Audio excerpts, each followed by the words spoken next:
Well, hello, my friends. Hello. Welcome to Enrich Lives, where you're worthy, you're blessed, and you are a creator. That's right. You're worthy, you're blessed, and you are a creator. Hello, I'm Brother Charles. And again, this program is about you. It's not about anybody else but you.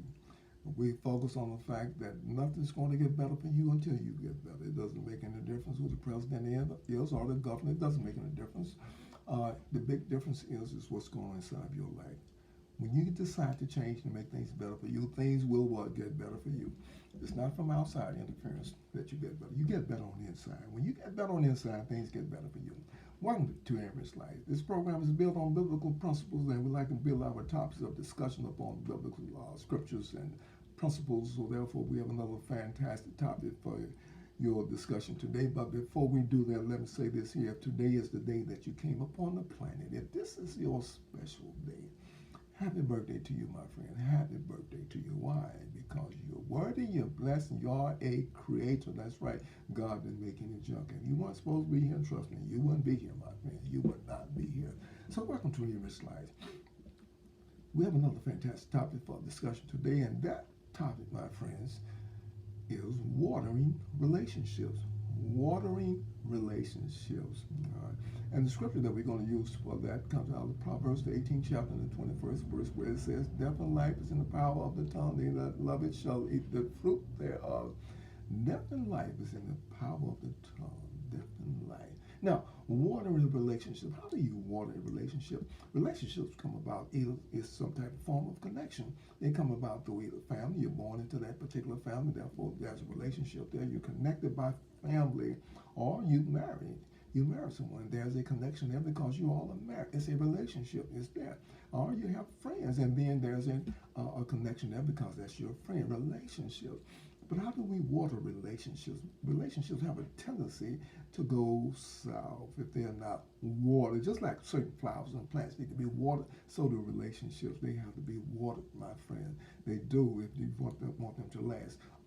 Just stay away from people for a little while. See how you react if the relationship is still the same. Watering relationships deals with the fact that we say encouraging words to each other. That's all. It deals with the fact that we uplift each other, that there is an assurance that we know that they know that we're there for them in spite of no matter what they say or do. They know that we are there for them. That's how you water a relationship. You always have something nice and kind to say about the person. You never have anything negative to put the person down.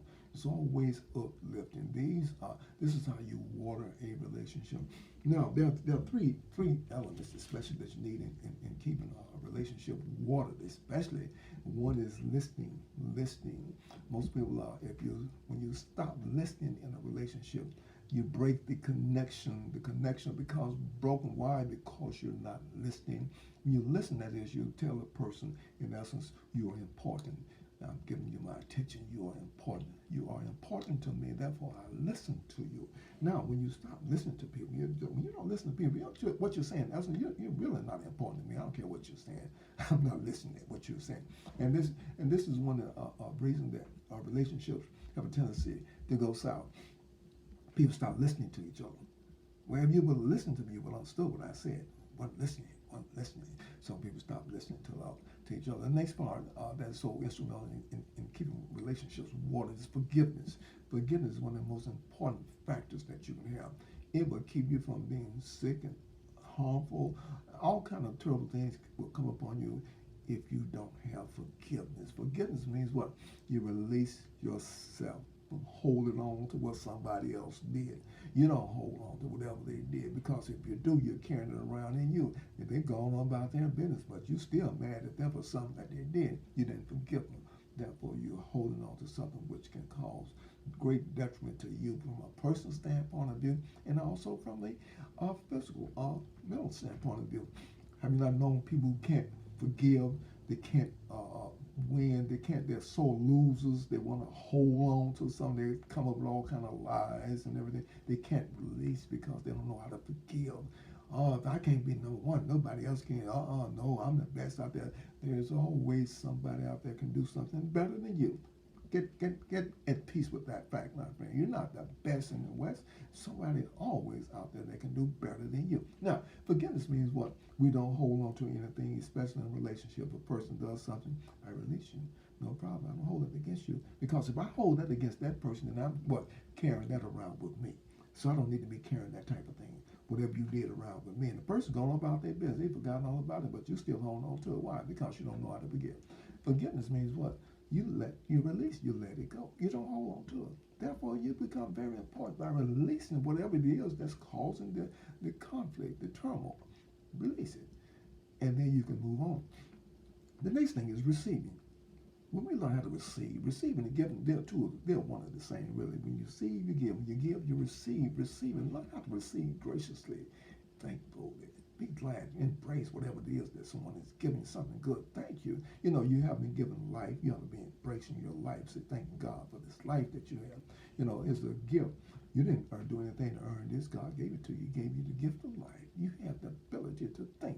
You have the ability to go and receive and help others. You are a creator.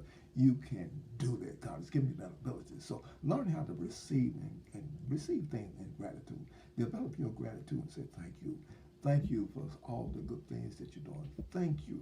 Thank you. So water in a relationship requires that we understand that we know how to use good words. We know how to say uplifting things. We say uplifting things to those people that we're in relationships with. And when they see us come, you know, I'm always glad to see you. Why? Because you always have something good to say. You always have something good that's uplifting, that makes me feel better. And so now we begin to understand what it is that keeps relationships connected. Why? Because we learn how to say the right things at the right time to the right people, doing that which is correct. See, you don't hold any grudges against some people. And if someone gives you something, you receive it with gratitude. See, that is a difference that we have to learn how to deal with. The story is told of how powerful words are. There was this young mother and her little daughter was singing. Her mother was very, she was busy and frustrated and everything. Shut up! Get out there making all that noise. Go in, don't stop. So you don't need to be making all that. Shut up! Don't sing no more. Just get out of here. And so the little girl took that to heart. She never sung again. Never sung. You heard people saying sticking stones can hurt your bone, but words will never do. That's not true, my friend. Words can cut down to the core of your being. You understand? So you be careful for the words that you say to anyone, anybody. Words are very, very important. So what you bless grows, and what you curse dies. It goes away. You want to bless a relationship? Say good things about it. You want to curse it? Say bad things about it. This is why divorces happen. This is why people split up. This is why relationships break up. Why they break the connection. They stop listening, they stop forgiving, and they stop receiving. And so when these three things happen in a relationship, it affects them tremendously, my friend. Tremendous. So you and I have the ability to learn how to what? Uplift. See, bless, don't curse, my friend. Bless, don't curse. I think it's over in the Old Testament where Job says that the thing that I have decreed has come upon me. You can decree a thing and it will come to pass. If you're always going around saying how bad things are, how terrible things are, and you're like, how come I don't never get anything good? Why it is you who are causing that. You can do this out of ignorance until you come into enlightenment and understand that you're blessed. You're cursing your own self. So when you begin to understand that you don't have to curse yourself, you can bless yourself. You can bless yourself, bless your surroundings, bless your relationships, my friend. This is what it's all about. Blessing a relationship causes it to grow and get bigger and stronger. Why? Because you're always saying something uplifting and nice. There's nothing negative said about the person. You always bless them, and they begin to get stronger and stronger. Why? They say, I love to see you. I love to see you coming around. Why? Because you always have something good to say. You always have something uplifting, and that is a blessing to me. So you and I have the ability to bless and not curse. We can bless, my friend. So don't curse things. Don't curse things. I think that was a Japanese scientist. His name was Dr. Emoto, if I do believe. And I think that he did an experiment with some rice. He put some rice in 2 jars. And one jar he put a label on his blessing, the other jar he put a label on his cursing. And every day he would walk around, he would bless one jar and he would curse the other jar. The jar of rice that he cursed getting molded and mildewed and turned different colors, turned dark. And the jar of rice that he blessed, it stayed, it kept the same color. It didn't go from its natural state. What are we saying? Words are very powerful, my friend. So therefore, it is imperative that you understand you are somebody. You were created in the image of God. You can bless a situation or you can curse it. It is up to you. So if you want to bless your relationship, say good things about them. Say good things about them. And no matter which direction it goes, because when you put out blessings, blessings come back to you. This is called the law of reciprocation. Things come back to you what you put out. So when we learn how to bless, we live such a beautiful life. Bless, my friend, and don't curse. Say encouraging words in a relationship that you're in, whether friends or neighbors or relatives, what? Bless them and don't curse them. And see how things will begin to change for you and in your life. Until next time, this is Brother Charles with Enriched Lives.